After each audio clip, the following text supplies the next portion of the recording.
Egunaren 24 orduei erreparatzen badiegu, ez nahi egiten ditugun orduen erdiak edo gehiago lanean egiten ditugu. Beraz, kontuan izan da, lana gure bizitzan duen eragina eta pisua euskaraz bizi nahi badugu, ezinbestekoa da lanean ere euskaraz aritzeko aukera izatea. Gertatzen dena da, Euskal Herriko enpresetan, langile berriak iristen direnean, topo egiten dutela euskarari gabeko eremuekin.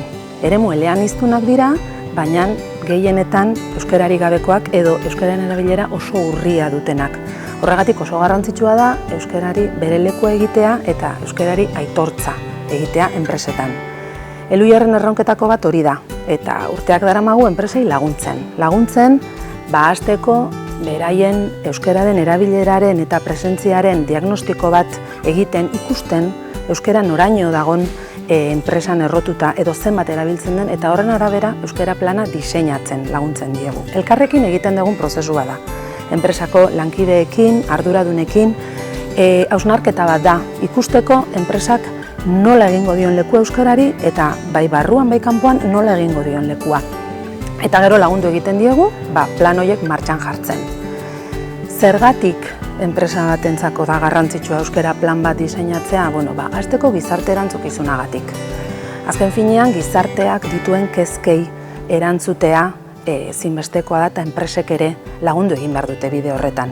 Euskal gizartearen erronketako bat, euskararen normalizazioa bada, enpresak ere bide horretan egin behar du. Bestetik, langilei dagokionez, eskolatik euskaldunduta datozkigu gero eta langile gehiago. Euren hizkuntza euskara dute eta langile horiek beraien hizkuntzan lan egiteko aukera baldin badute, eragina izango du bere motivazioan. Eta eragina izango du baita ere, enpresan barruko kohesioan eta pixka bat barne harremanetan. Gero nola ez, bezeroen asebetetzean eragina du.